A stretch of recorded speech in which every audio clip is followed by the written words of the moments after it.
Part 1. A beloved home deep in the heart of the whispering woods, a group of friends lived in harmony. There was Riley the rabbit, Felix the fox, Sasha the squirrel, and Oscar the owl. They loved their home, with its clean river, tall trees, and fragrant flowers. Part 2. The first sign of trouble one morning, Sasha was collecting acorns when she found something strange. A shiny, crumpled can was lying near her favorite oak tree.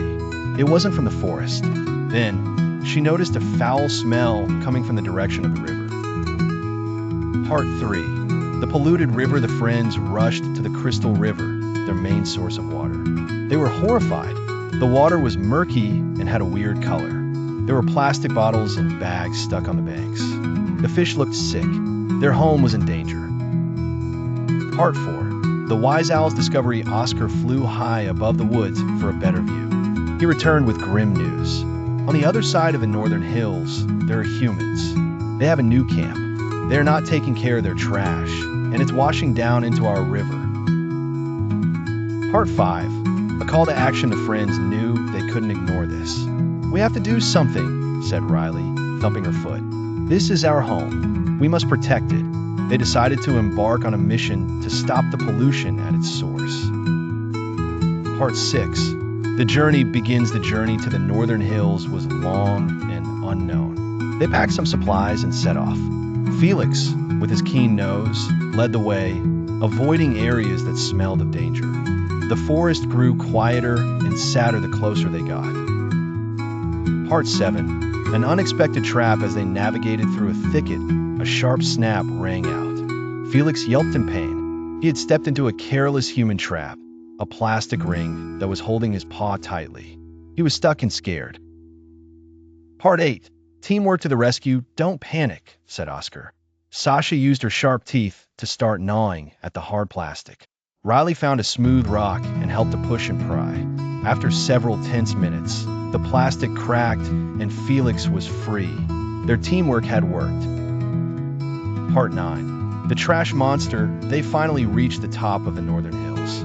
The sight below made them gasp. The human campsite was abandoned, but they had left behind a mountain of trash. It was like a terrible trash monster was eating the landscape. Part 10. A daunting task. The task seemed impossible. There was so much trash. Where would they even begin? They felt a moment of despair. "We are so small," said Sasha sadly. "This is too big for us." Part 11. A clever idea. Oscar, the wisest of them, hooted thoughtfully. "We may be small, but we are clever.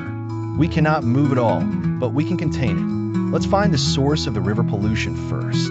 They agreed to focus on stopping the flow of trash into the water. Part 12. Finding the source. Felix sniffed the air and followed the worst smell.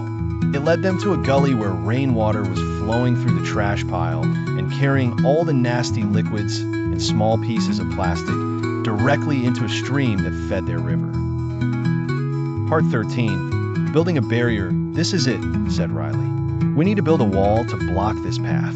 They worked together, rolling rocks, dragging large sticks, and piling up leaves and mud to create a barrier that would divert the clean rainwater away from the trash. Part 14. The human returns. As they were working, a human returned to the campsite. The animals froze, hiding behind a bush. They feared the human would be angry. But the human, a young woman, just looked at the mess with a sad face. Part 15. An ally appears to their surprise. The humans started cleaning up. She had big bags and began picking up the trash. She saw their makeshift barrier and understood what they were trying to do. She smiled and said gently, "Don't worry, little friends. I'll help." Part 16. The great cleanup inspired. The animals helped in their own way. Sasha and Riley gathered small pieces of plastic. Felix used his nose to find trash buried under leaves. Oscar directed from above, hooting when he spotted a missed bottle cap. They worked with the human.